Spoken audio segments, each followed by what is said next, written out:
2009년 하버드 대학의 마이클 샌델 교수가 쓴 유명한 책이 한 권 있습니다. Justice라고 하는 제목의 책입니다.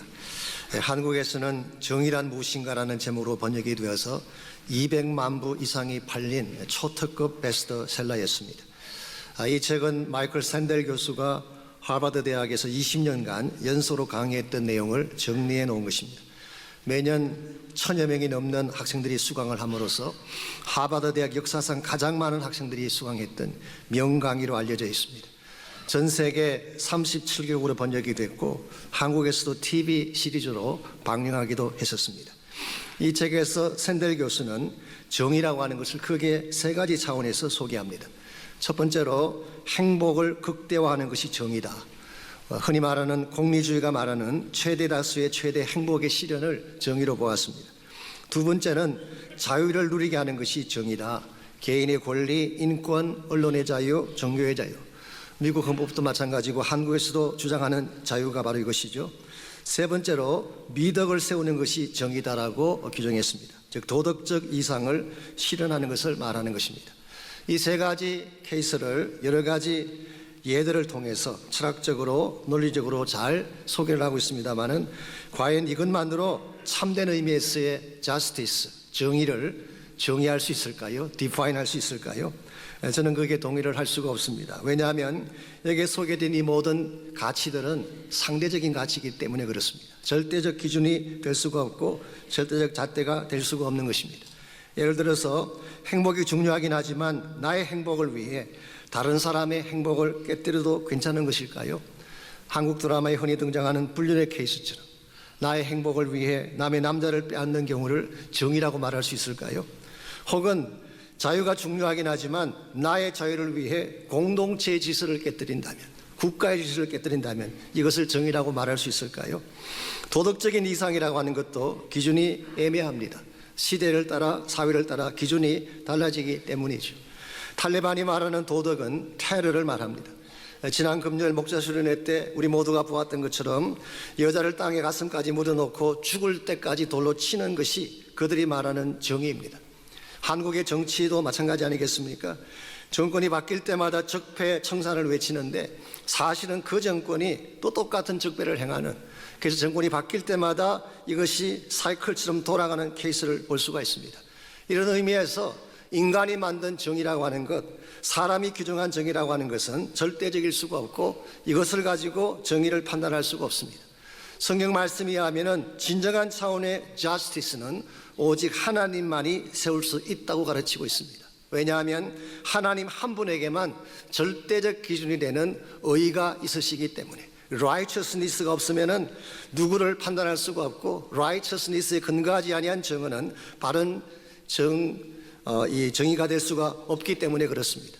이것을 알지 못한 채 오늘날 많은 사람들이 자기중심적인 정의를 가지고 하나님을 대적하기도 하고 세상적인 정의의 기준을 가지고 하나님의 공의를 무시하는 경우를 보게 되는데 이것은 참으로 위험하고 어리석은 선택이 아닐 수 없습니다.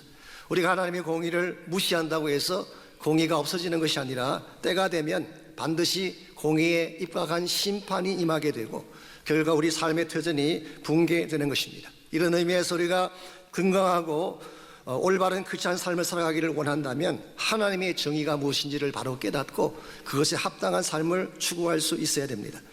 오늘 같이 봉독한 본문에 보시면 하나님의 정의를 무시한 채 자신들의 악함을 정당화시켰던 유다 백성을 향한 책망의 말씀이 오늘 본문에 기록된 내용입니다.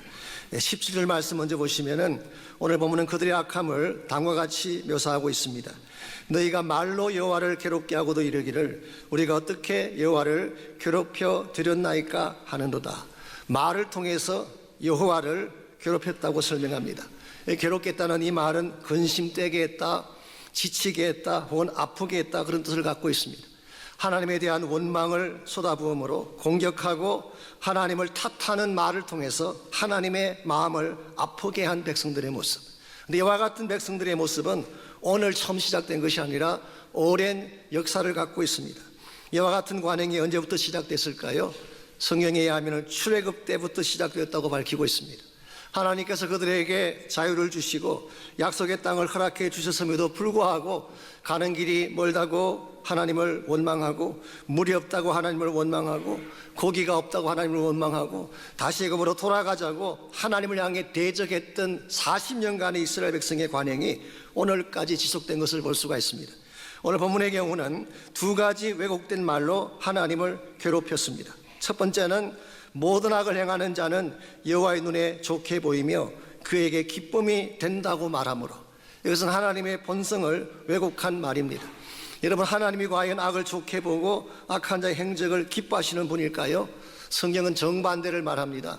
하나님은 악을 참아보지 못하시며 행악자를 그냥 두지 못하는 분으로 소개합니다. 왜냐하면 하나님은 거룩한 속성을 가지신 분이기 때문에, 하나님의 의가 있기 때문에 하나님은 악과 같이 동행할 수 없는 분이신데, 그 당시 유다 백성들은 하나님의 이와 같은 속성을 왜곡시켰습니다.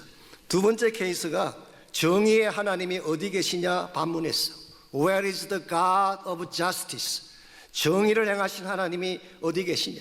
이것은 하나님의 정의를 무시할 뿐만 아니라 자신들의 허물을 하나님께 전가시키는 말이라고 할 수가 있습니다. 지금 유다 사회가 붕괴되어지고 성전이 회파되어진 것이 하나님이 정의를 행사하지 않아서 그런 것일까요? 아닙니다. 자기들의 죄와 탐욕 때문에 사회가 무너지고 성전이 무너지게 된 것입니다. 자신들의 잘못은 돌아보지 아니하고 마치 하나님이 공의를 행하지 않으셔서 이와 같은 상황이 왔다고 하나님을 탓하는 이들의 모습, 이것이야말로 하나님을 향한 망발이 아닐 수가 없고 하나님에 대한 대적이 아닐 수가 없습니다. 이와 같은 그 당시 유다 백성들의 반문에 대해서 오늘 본문 3장 1절에서 6절은 하나님이 답변을 주십니다. 정의가 어디 있느냐고 묻는 그들에 대해서 하나님은 하나님이 준비하신 정의가 있다. 세상 기준이 아니라 하나님께 세우신 절대적 기준에 의한 정의가 있다. 그리고 그것을 통해 때가 되면 모든 악한 자를 심판하실 것이다. 이것이 오늘 3장 1절에서 6절까지에 소개된 말씀의 내용입니다. 여러분과 제가 인식해야 될 중요한 진리가 여기 있습니다. 정의는 세상이 세우는 것도 아니고 사람이 세우는 것도 아니고 정의는 하나님이 세우시는 것입니다. 하나님께서 이 자스티스의 기초가 되시고 자스티스의 실제적인 실행자가 되시고 하나님이 궁극적으로 자스티스를 이루시는 분이라는 사실을 알지 못하면 우리는 결코 정당하고 바른 삶을 살아갈 수가 없습니다. 이런 의미에서 하나님은 과연 무엇을 통해 어떻게 하나님의 정의를 세워가시는지 오늘 본문을 통해서 한 세 가지 차원에서 정리해 보려고 합니다. 첫 번째로 하나님은 주님의 오심을 통해 정의를 세워가십니다. 즉 예수 그리스도의 오심을 통해 하나님의 의가 실현되어 가는 것입니다. 1절 말씀을 보겠습니다. 만군의 여호와가 이르노라 보라 내가 내 사자를 보내리니 그가 내 앞에서 길을 준비할 것이요 또 너희가 구하는 바 주가 갑자기 그의 성전에 임하시리니 곧 너희가 사모하는 바 언약의 사자가 임하실 것이라. 이 말씀에 보면은 내가 내 사자를 보낸다 그러셨어요. 여기서 말하는 나의 사자가 누구를 의미할까요? 영어 성경에는 my messenger 그렇게 번역이 되어 있는데 히브리 말 원어를 보게 되면 말라키라고 되어 있어요. 말락이라는 선지자 이름과 동일한 단어입니다. 그래서 어떤 성경 주석가는 말라기 선지자를 말하는 것이 아닌가 그렇게 설명하지만 문맥상 이것은 받아들일 수가 없습니다. 어떤 분들은 천사를 말하는 것이다 그렇게 설명도 했지만 그것도 앞뒤가 맞지 않습니다. 그러므로 가장 보편 타당한 해석은 침례 요한을 의미하는 것입니다. 왜냐하면 그가 내 앞에 길을 준비할 것이라고 말했기 때문에. 이사야 40장 3절에 보게 되면 광야에 외치는 소리가 들리는데 여호와의 길을 예비하라 하나님의 대로를 평탄케 하리라. 그리고 이 예언의 성취가 John the Baptist 침례 요한이었어요. 마치 왕이 오기 전에 길을 닦듯이 요한은 예수님께서 오시기 전에 주님의 오실 길을 예비했습니다. 회개를 촉구하고 청결을 촉구함으로써 예수님의 오실 길을 예비한 것입니다. 그러므로 내 사자를 보낸다고 하는 것은 침례 요한을 의미하는 것인데 뒤에 보시게 되면 또 너희가 구하는 바 주가 갑자기 그의 성전에 임하리니 곧 너희가 사모하는 언약의 사자가 임할 것이라고 했습니다.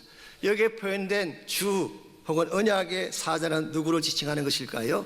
이것은 바로 예수 그리스도를 말하는 것입니다.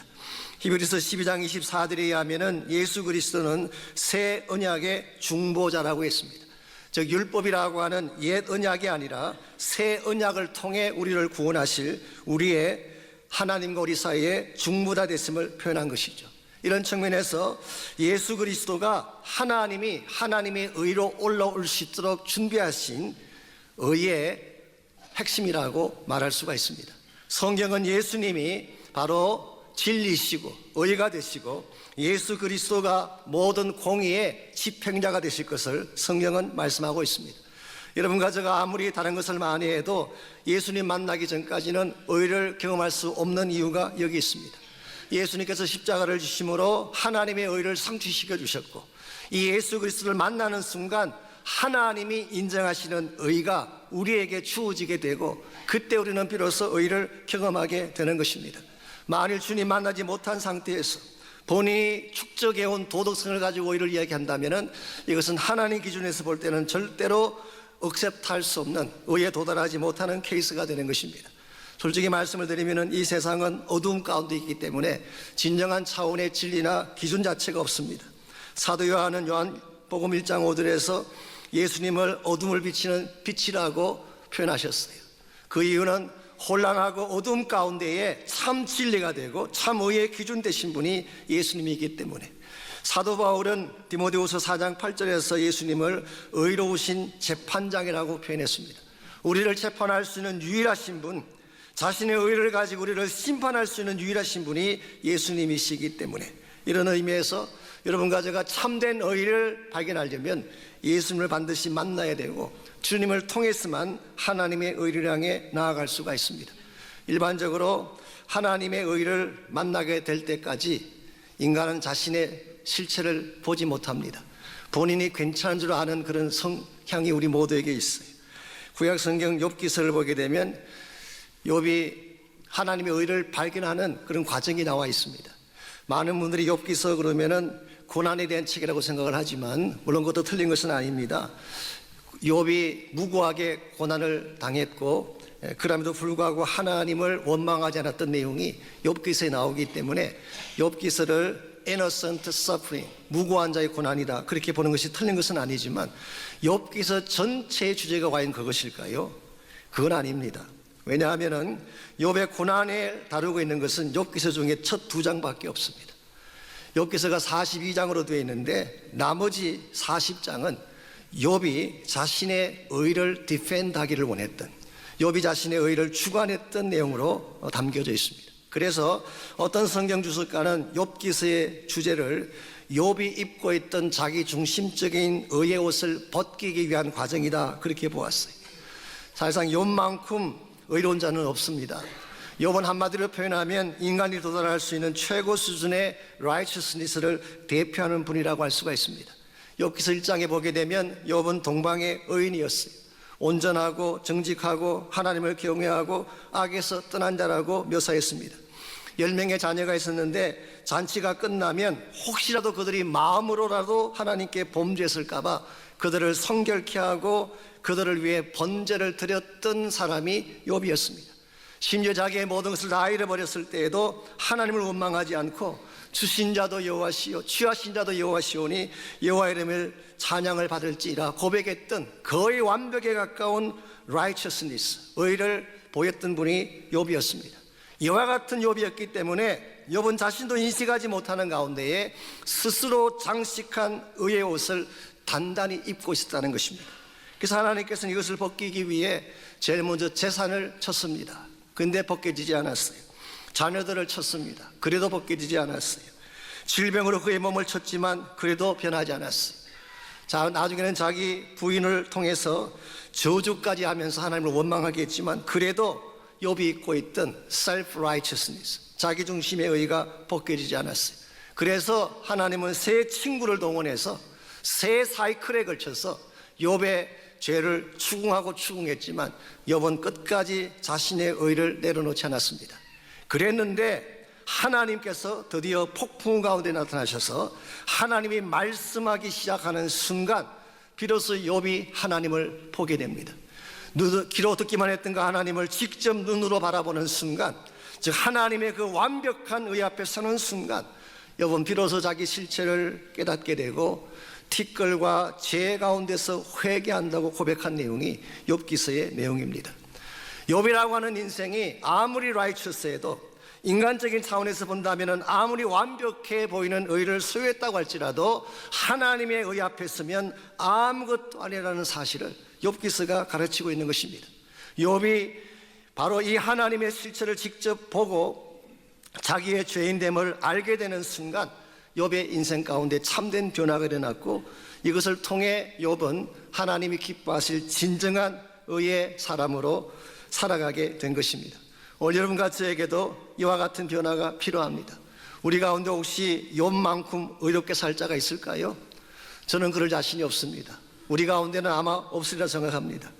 우리는 조그마한 의만 있어도 우리의 의를 자랑하고 얼마나 나의 잘됨을 내세울 때가 많습니까? 욥의 수준까지도 도착하지 못하면서 우리는 때때로 우리의 도덕성을 너무 강조한 나머지 하나님의 복음을 거부하려고 할 때가 참으로 많습니다. 우리가 전도를 해보면 가장 예수님 영접하기를 싫어하는 분 중에 한 분이 도덕적인 사람들이에요. 차라리 조금 허물이 많고 상처가 많은 분들은 복음을 전하면 쉽게 마음을 여는데, 본인이 도덕적으로 깨끗하게 살았다고 생각하는 사람일수록 복음을 받기가 쉽지 않습니다. 교회 나가는 사람보다 내가 더 양심적이라는 거죠. 나는 사기도 치지 않고 거짓말도 하지 않고 잘못한 것이 없는데 교회 나가는 사람들 봤더니 너무너무 엉뚱한 사람들이 많더라. 그래서 자신의 도덕성이라고 하는 걸림돌 때문에 예수 영접하지 못하는 분들을 많이 만날 수가 있어요. 실제로 D.L. 무디라고 하는 분이, 이분은 매일 한 명씩 전도할 계획을 세우고 실제로 매일 한 사람 이상 직접 만나서 복음을 전했다고 합니다. 그 가운데는 예수님이 영접하고 주 앞으로 돌아오는 사람도 있지만 거부하는 사람들도 많았어요. 그 중에 한 사람이 지금 소개해드린 것처럼 도덕적으로 깨끗한 한 분, 그분에게 그리스도를 영접하고 교회에 나갈 것을 권했더니 자기는 싫대요. 왜냐하면 교회에 나가면 위선자들이 많이 있는데 위선자들 꼴이 보기 싫어서 교회 나가지 않겠대요. 그때 무디가 대답을 했습니다. 맞습니다. 교회에는 위선자가 많고 사실은 죄인들도 많이 있습니다. 그러나 교회에 나와 있는 위선자들은 그들의 죄를 돌이키고 예수님 믿으면 천국 갈 수가 있지만, 만일 당신이 지옥을 가게 된다면 그 지옥에는 평생 위선자로 살 사람들로 꽉 차 있습니다. 교회 나가서 잠깐 위선자들과 생활하는 것이 지혜로울까요? 아니면은 아예 지옥에 가셔서 영원토록 위선자들과 함께 사는 것이 더 지혜로울까요? 그랬더니 이분이 마음의 문을 열고 예수를 영접했다고 하는 유명한 일화가 있습니다. 나의 의가 앞서는 사람은 주님의 의를 받아들이지 않습니다. 내가 깨끗하다고 생각하는 사람일수록 복음을 받기가 쉽지 않습니다. 그런데 누구든지 아무리 깨끗하다고 생각하는 사람일지라도 하나님의 의 앞에서는 바로 설 수가 없기 때문에 우리는 우리의 의가 아닌 예수 그리스도의 의, 십자가를 통한 의를 억셉트해야 되고, 그때 우리가 참된 의를 향해 나가는 것이 가능한 것입니다. 이와 같이 우리가 참된 의를 바로 알려면은 의의 기준 되시는 예수님을 꼭 만나야 됩니다. 두 번째로 청결의 사역을 통해 하나님은 의를 이루어 가십니다. 청결의 사역을 통해 우리 마음을 깨끗게 하고 우리 심령을 깨끗게 함으로써 의를 향해 나가게 만드신다는 뜻이에요. 오늘 보면 2절을 보시게 되면 예수님께서 이 땅에 오셨을 때 하시게 되는 청결의 사역이 잘 묘사되어 있습니다. Purification. 2절 말씀, 그가 임하시는 날을 누가 능히 당하며 그가 나타나는 때에 누가 능히 서리요. 그는 금을 연단하는 자의 불과 표백하는 자의 잿물과 같을 것이라고 했어요. 예수님께서 오시게 되면 행하실 두 가지 차원의 일을 소개합니다. 첫 번째는 금을 연단하는 자의 불과 같은, 이 금을 연단하는 불이라고 하는 것이 refiner's fire, 이것은 재련소에 은이나 금을 재련하는 과정을 말하는 것입니다. 은이나 금이라고 하는 것에는 불순물이 많이 섞여 있지 않습니까? 그런데 뜨거운 불을 통해서, 영광로 불을 통해서 그 모든 찌꺼기를 다 깨끗하게 제거하고 나면은 순금이 되고 순은이 되는, 이게 refiner's fire. 이게 예수님께서 하시는 첫 번째 사역이고, 두 번째는 표백하는 자의 잿물과 같은 사역. 이 잿물이라고 하는 것은 우리가 흔히 말하는 양잿물을 말하는 것입니다. 우리 한국 사람들은 공짜라면 양재물도 마신다라는 속담 때문에 양재물 그러면 조금 부정적인 인식 갖고 있지만, 사실은 이것은 우리의 모든 스테인, 모든 때들을 깨끗하게 씻겨내고 우리를 희게 만드는 표백제를 말하는 것입니다. 그래서 launderers bleach, 깨끗하게 만드는 표백의 역할하는 것을 오늘 본문에서는 잿물이라고 표현한 것입니다. 예수님께서 오심으로 예수님은 1차적으로 그의 보혈을 통해서 우리 죄를 말끔하게 씻겨주셨어요. 예수님의 보혈은 어떠한 죄, 어떠한 더러움도 맑게 씻겨내는 표백제라고 할 수가 있습니다. 아무리 무서운 죄라도, 아무리 더러운 죄라도 보혈이 닿는 순간 깨끗하게 그 스테인이 다 지워지는 것입니다. 이사야 1장 18절을 빌리자면은 우리 죄가 주홍 같을지라도 눈과 같이 희게 되고 우리의 죄악이 진홍 같을지라도 양털까지 희게 만드시는 역할, 이게 바로 예수 그리스도의 보혈이 하시는 능력이에요. 혹시 우리 가운데에 죄가 있다면 죄를 가슴에 담고 사시지 말기를 바랍니다. 십자가 앞에 나아가서 주님의 보혈로 깨끗게 치유할 때에 우리 마음이 정결케 되고 우리 마음이 하나님 앞에 온전하게 되는 것입니다. 뿐만 아니라 두 번째로 주님이 하시는 사역, 더 정확히 말하면은 예수 그리스도가 오심으로 말미암아 우리 안에 임하시게 된 성령님의 사역을 오늘은 불러 소개하고 있습니다. 이 성령님은 우리 심령 속에 박혀있는 누추한 죄악들이나 불순물들이나 더러운 마음의 찌꺼기를 깨끗하게 태워주시는 Refiner's Power, 이 연단하는 이 불과 같은 역할이 바로 성령께서 우리 심령 속에 해주시는 역할입니다. 사실 우리 마음 깊숙한 곳에는 우리가 알지 못하는 많은 더러움과 숨겨져 있는 찌꺼기들이 있습니다. 어릴 때부터 새겨진 상처가 찌꺼기로 남을 경우도 있고, 사람들에게 버림받았던 불신의 마음이 평생 지워지지 않은 찌꺼기가 되는 경우도 있습니다. 사람에 따라서 차이는 있지만 우리 모두에게는 무의식 속에 내재되어져 있는 소위 말하는 unknown self가 다 있어요. 나도 알지 못하고 상대도 알지 못하는 unknown self. 이 조 해리의 창이라고 하는 것이 있지 않습니까? 네 가지 창. 이 오픈 윈도우는 나도 보고 상대도 보는 경우, 두 번째로 hidden 윈도우는 이 나는 감추어서 보지 못하지만 상대는 보지 못하지만 나는 아는 경우, 세 번째가 블라인드 윈도우, 이것은 나는 못 보지만 상대가 보는 것. 이 세 가지는 어쨌든 간에 치유할 수 있는 가능성이 많은데요, 나도 보지 못하고 상대도 보지 못하는 미지의 자, 이 unknown self는 인간적인 수단만으로는 절대로 처리가 되지 않습니다. 이건 누가 할 수 있는 것이냐? 오직 성령께서만 그것을 끄집어낼 수가 있어요. 가끔 여러분과 제가 기도하는 가운데에 성령 안에서 깊이 기도하는 중에 내가 미처 알지 못했던 깊은 차원의 찌꺼기가 나올 때가 있잖아요. 그때 우리가 그 죄를 자복하고 통회할 때에 우리 마음이 시원케 되는 경험들을 해본 적이 있을 것입니다. 우리의 마음 중심에 있는 이와 같이 알려지지 않았지만 내 마음속에 깊이 뿌리내리고 있는 이와 같은 마음의 찌꺼기들, 불순물들을 다 처리해내야지 그때 우리가 참된 자유함을 누리게 되고 하나님의 의를 향해 나갈 수가 있는 것입니다. 제가 얼마 전에 신문 칼럼을 읽는 중에 재미있는 제목의 글을 보았습니다. 성격 좀 갈아 끼워주세요. 그런 제목의 글이었어요. 마치 타이어 갈아 끼듯이 성격 좀 갈아 끼워주세요. 그게 봤더니 이 한국인들의 이혼 사유에 대한 말씀이 나오는데, 한국인들이 이혼하는 사유 중에 넘버 원이 성격 차이 때문이에요. 성격 차이. 그리고 넘버 2가 경제 문제로 나와 있습니다. 그런데 그 글을 쓰신 분에 의하면 성격 차이라고 하는 것은 대개가 대외용 멘트에 불과한 것이지 실제로 그것 때문에 헤어지는 경우는 많지 않대요. 예를 들어서 남녀 간의 성격이 같으면 행복할까요? 아닙니다. 성격이 같다고 행복해지지 않아요. 제가 바라는 남편감은요, 이해심 많고 유머가 뛰어나고 능력이 많고 대범하면서도 섬세하게 나를 보살펴주는 남자. 대범하면서도 섬세하게 보살펴주는 게 어떻게 가능해요? 대범하면서도 섬세하게 나를 보살펴줄 수 있는 그런 남자 없어요. 남자들에 대한 경우는요, 예쁘고 착하고 머리 좋고 나만 바라보는 그런 여자. 제가 우리 와이프를 높이 평가하지만 우리 와이프도 그 정도는 아닙니다. 어떻게 예쁘고 착하고 머리 좋고 나만 바라보는 여자를 기대할 수 있겠어요? 오늘 많은 사람들이 외적인 조건이나 이기적인 기대치를 갖고 만나기 때문에 관계가 바르게 되지 않고 깨어지는 것입니다. 정말 바른 관계가 되려면 내 안에 다른 찌꺼기가 없어야 돼요. 과거에 대한 상처나 산불이나 정오심이나 불신의 찌꺼기가 다 제거되어지고 순전한 마음을 가지고 만났을 때에 그 관계가 건강해지고 아름다워지게 되는 것입니다. 내 마음을 어떻게 내가 정결케 할 수 있을까요? 우리의 힘과 능으로 되지 않습니다.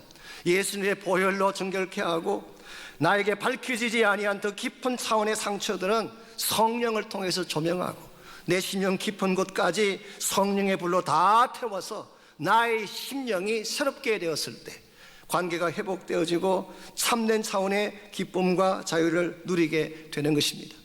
여러분이나 저나 아직은 완성품이 아니지 않습니까? 우리 루트 사모님이 고백하셨던 것처럼 우리 모두는 공사 중이잖아요. 아직도 공사가 진행되기 때문에 실수도 하고 실패도 하는 것입니다. 이와 같은 우리에게 필요한 것은 나 중심적인 의의가 아니라 예수님의 십자가와 성령의 능력입니다. 여러분 한 분 한 분이 성령의 능력 앞에 여러분 자신을 내어드리고 주님의 보혈의 십자가 능력으로 심령을 새롭게 할 때에 여러분의 인생은 한 단계 한 단계 하나님의 의를 향해 나아갈 수가 있는 것입니다. 이와 같이 하나님의 의 가운데 도달하려면 1차적으로는 예수 그리스도가 필요합니다. 예수님만이 하나님의 의를 이루는 유일한 분이시기 때문에. 두 번째로 십자가와 성령을 통해서 날마다 나를 정결케 하고 깨끗게 할 때에 물론 한꺼번에 되지는 않지만 단계적으로 한 단계 한 단계 의를 향해 성장해 갈 수가 있는 것입니다. 마지막 세 번째로 하나님께서 준비하신 것이 보상의 원리입니다. 하나님이 준비하신 의의 완성은 우리가 행한 것을 다 갚아주심으로 하나님의 의를 완성하신다, 그렇게 성경이 기록하고 있습니다. 4절과 5절을 보겠습니다. 그때의 유다와 예루살렘의 봉헌물이 옛날과 고대와 같이 나 여호와께 기쁨이 되느니와. 이 그때가 언제를 말할까요? 즉 예수님께서 오셔서 우리의 모든 죄를 깨끗하게 하실 그때를 말하는 것입니다. 나의 이 모습 가지고는 하나님께 기쁨이 되지 않는데 예수님 때문에 나의 속심령이 깨끗하게 되고 정결케 되었을 때 비로소 우리가 드리는 봉헌물이 혹은 우리 자신이 여호와께 기쁨이 된다. 그러므로 예수 그리스도를 통해 정결함을 받은 자에게는 하나님께서 억셉트하시는 기쁨의 인생이 되는 것입니다. 마치 하나님이 아벨의 제사를 흠양하신 것처럼 여러분의 마음이 정결케 되고 예수 그리스도의 보혈로 깨끗게 되었을 때에 여러분이 드리는 찬양과 예배를 하나님이 받아주시고 여러분 한 분 한 분이 천국의 기쁨 가운데 참여하게 되는 것입니다. 이것이 예수 그리스도를 통해 주어지게 될 보상이라고 할 수가 있습니다. 그 반면에 5절 말씀 보시게 되면 예수님을 리젝트하고 하나님을 경외하지 않고 자기 마음대로 살았던 사람들에 대해서는 어떤 보상을 주실까요? 5절 말씀, 내가 심판하러 너에게 임할 것이라. 점치는 자에게와 간음하는 자에게와 거짓 맹세하는 자에게와 품권에 사게 대하여 억울하게 하며 과부와 구하를 압제하며 나그네를 억울하게 하며 나를 경외하지 아니하는 자들에게 속히 정언하리라. 만군의 여호와가 말하였느니라. 지금까지 유다 백성들이 불평했던 대상들, 사실은 본인들이 그 사람들이면서도 불평했던 대상들, 점치는 자, 간음하는 자, 거짓말하는 자, 억울한 삭을 착취하는 자, 과부 고아를 멸시하고 나그네를 멸시하고 하나님을 대적하는 자, 이러한 자들에 대해서는 하나님께서 때가 되면 심판하실 것이라. 이게 오늘 본문의 말씀입니다. 우리는 가끔 인생을 살아가다가 악한 자가 그냥 잘 사는 것을 보고 하나님 앞에 반문할 때가 있습니다. 하나님 왜 저런 자들을 그냥 내버려 두십니까? 지금 당장 치시지 않고. 사실 오늘 본문에 나오는 유다 백성이 그런 고백을 한 거예요. 세상이 악화해져가고 사회가 부패해져가는 걸 보면서 Where is God's justice? 하나님의 공의가 어디 있느냐고 하나님을 원망했었어요. 자신들을 되돌아볼 생각은 하지 않고 하나님을 원망했었어요. 그런데 이와 같은 그들의 질문에 대해서 하나님의 대답은 때가 되면 내가 반드시 심판한다. 이게 하나님의 갚으심이에요. 그러므로 오늘 우리의 삶의 현장, 우리의 삶의 모습들을 잘 점검하고 하나님의 심판 앞에 바로 설 수 있는 준비를 해야 돼요. 하나님이 지금 침묵하신다고 끝까지 가만히 계시는 것이 아니에요. Someday payday. 레이 사무엘스 목사님이 하신 설교 제목입니다. 언젠가 모든 대가를 지불해야 될 날이 있다. 지금 당장 무엇이 나타나지 않지만 someday, payday. 사도 바울은 고린도후서 5장 10절에서 다음과 같이 기록하기도 했습니다. 우리가 다 반드시 그리스도의 심판대 앞에 나타나게 되어 각각 선악간에 그 몸으로 행한 것을 따라 받게 하려 하심이라고 했어요. 그러므로 우리가 행했던 모든 행위들, 우리가 범했던 모든 죄악들, 우리가 하나님을 불순종했던 모든 것들은 그냥 사라지는 것이 아니라 심판날에 오게 되면 각자 본인이 행한 그대로 심판받을 것이다 라고 하는 것이 하나님이 말씀하시는 justice예요. 이것이 하나님의 공의인 것입니다. 자, 이와 같은 하나님의 공의 앞에 여러분과 저는 설 수 있을까요? 우리의 자력이나 우리의 노력만으로 과연 이와 같은 심판의 기준 앞에 설 수 있는 자가 있을까요? 저는 한 명도 없다고 생각합니다. 그래서 우리에게는 예수님의 십자가가 필요한 것입니다.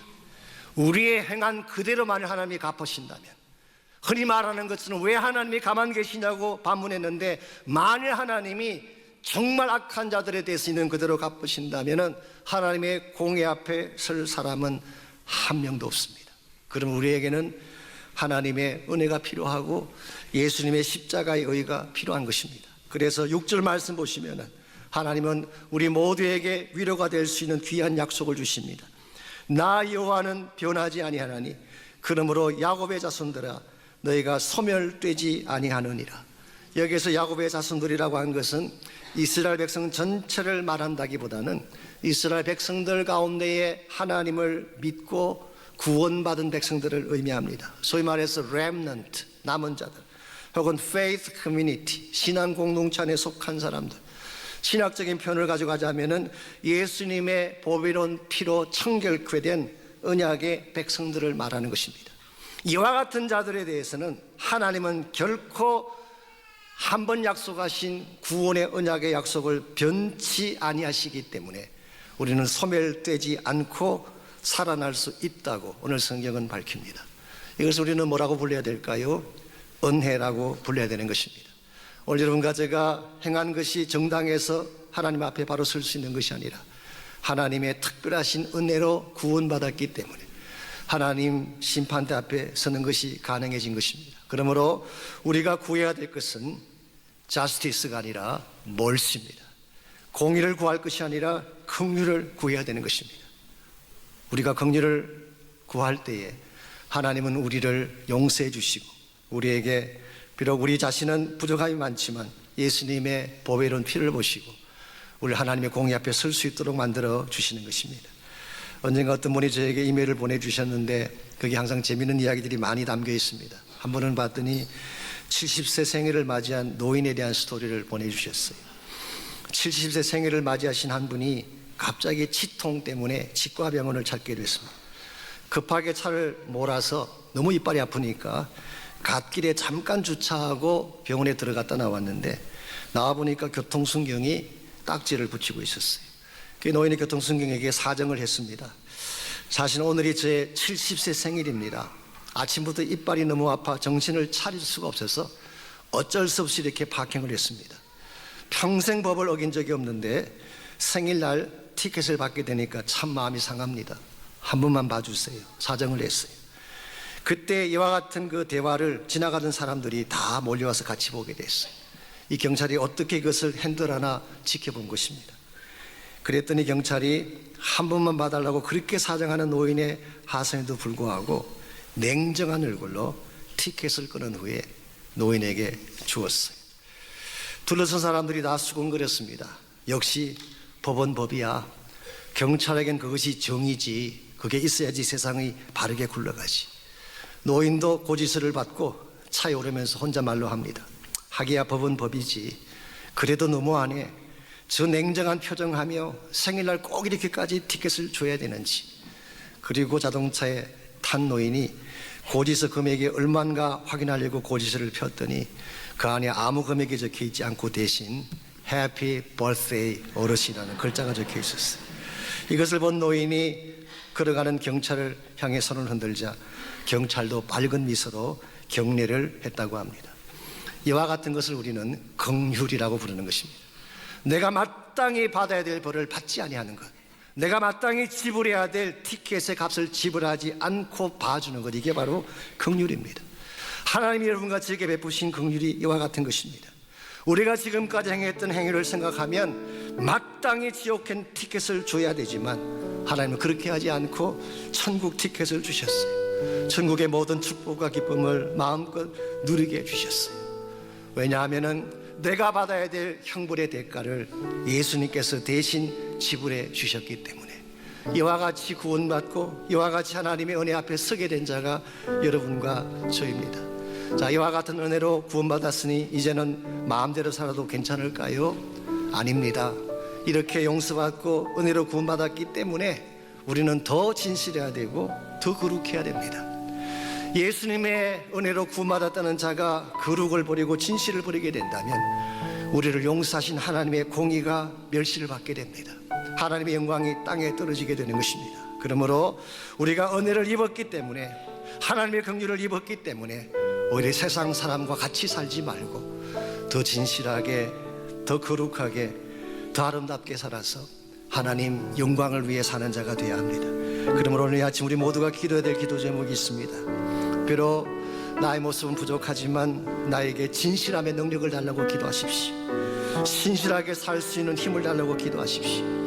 나의 노력만으로는 그렇게 살 수가 없지만 내 안에 오신 성령님께서 능력을 베풀어 주시면 거룩함이 나의 삶 속에 나타날 수가 있습니다. 악을 이길 수 있는 능력을 소유할 수가 있습니다. 심지어 나의 마음에 뿌리 깊이 내린 상처와 선뿌리까지도 다 도려내고 하나님 영광 앞에 기쁨으로 달려갈 수가 있습니다.